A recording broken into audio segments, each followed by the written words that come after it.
On se rappelle, lors du dernier atelier, on a pris conscience de comment l'industrie aujourd'hui te manipulait pour te faire acheter des produits comme des boissons énergisantes ou encore des boissons gazeuses, un peu comme le faisait l'industrie du tabac il y a quelques années.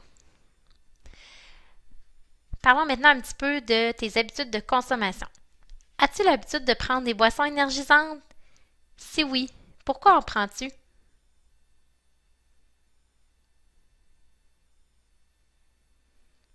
Ressens-tu des effets positifs quand tu en consommes? Lesquels?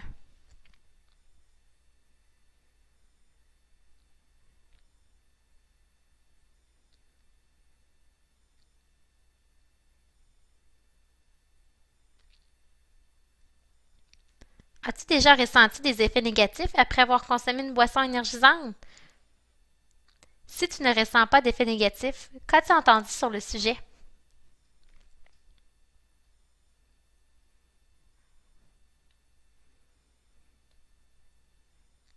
Si tu as l'habitude de consommer souvent des boissons énergisantes, ton corps a probablement développé une accoutumance au produit à la longue. Ça peut te laisser croire que tu tolères mieux le produit, mais ce n'est pas vraiment le cas. En effet, ton corps aura souvent besoin au fil du temps d'une dose de plus en plus grande de sucre, de caféine et de stimulants pour ressentir un certain effet. Certains consommateurs réguliers de boissons énergisantes en viennent à consommer de grandes quantités par jour, ce qui peut avoir des conséquences irréparables. Voyons maintenant ce vidéo qui permet de voir l'avis d'athlètes et également de cardiologues sur la consommation de boissons énergisantes. Les athlètes ont eux-mêmes testé l'utilisation de boissons énergisantes pendant un contexte sportif et les cardiologues, qui sont des médecins spécialistes du cœur, ont vu de nombreux cas se présenter à l'hôpital depuis quelques années suite à la consommation de boissons énergisantes. Je te laisse donc regarder la vidéo.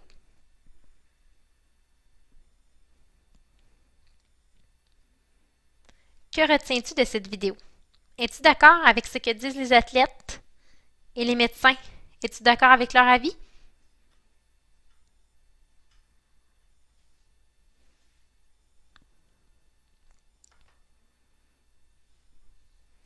À quoi nos discussions te font-elles réfléchir? Est-ce que ça te donne envie de prendre plus ou moins de boissons énergisantes et gazeuses?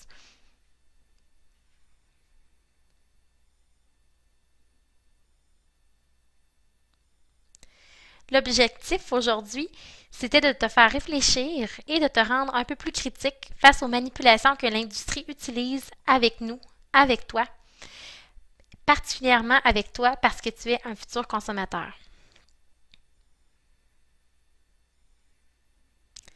Personnellement, je n'ai pas vraiment envie de dépenser mon argent dans des compagnies qui veulent autant me manipuler. J'ai beaucoup d'autres moyens d'avoir de l'énergie, bien dormir, faire du sport, pratiquer des activités que j'aime. Ça donne de l'énergie. Et ça, au moins, ça ne me donne pas des palpitations et des tremblements.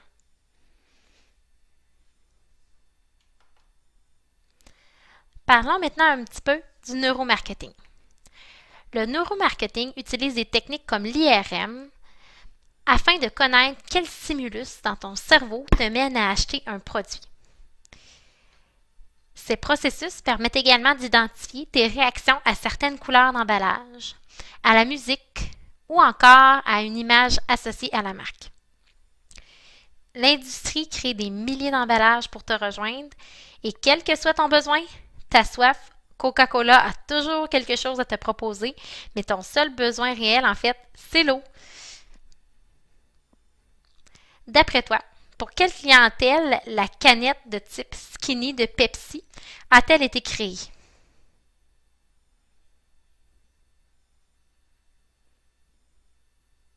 Ce produit a été développé spécifiquement pour les filles, pour qu'elles croient qu'elles pourront être minces, belles, jolies en consommant ce produit.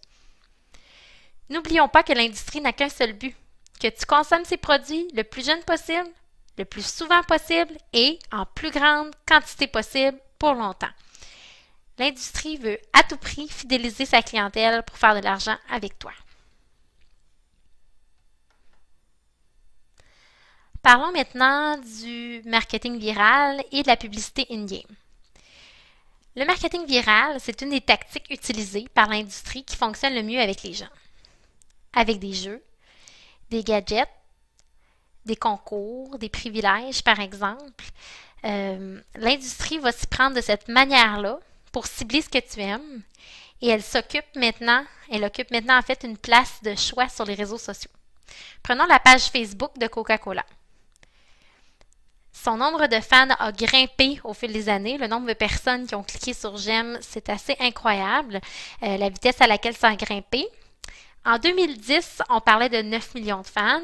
En août 2010. Par la suite, en novembre 2010, déjà ça avait doublé à 18 millions de fans. Et je vous pose la question, selon vous, en 2015, ça tourne autour de combien? On approche en fait les 100 millions de fans si ce n'est pas déjà atteint. Donc, on voit que c'est vraiment viral comme marketing. Étant donné que tu aimes Facebook, tu embarques facilement. Et c'est comme ça qu'avec les réseaux sociaux, l'industrie est en train de faire le tour du monde et de manipuler tout le monde. Parlons maintenant de la publicité in-game. Cette publicité-là rejoint beaucoup les jeunes puisqu'une famille sur deux au Canada a un Xbox ou une PS3.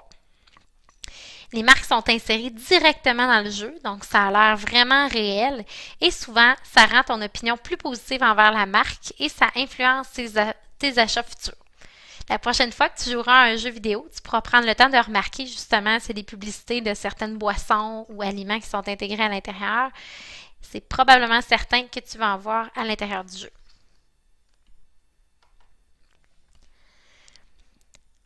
On doit donc rester alerte face aux différentes stratégies de marketing utilisées par l'industrie, car celles-ci tentent de nous manipuler. Le bonheur, la performance, être libre, populaire, être en santé, avoir plein d'énergie, de vitalité.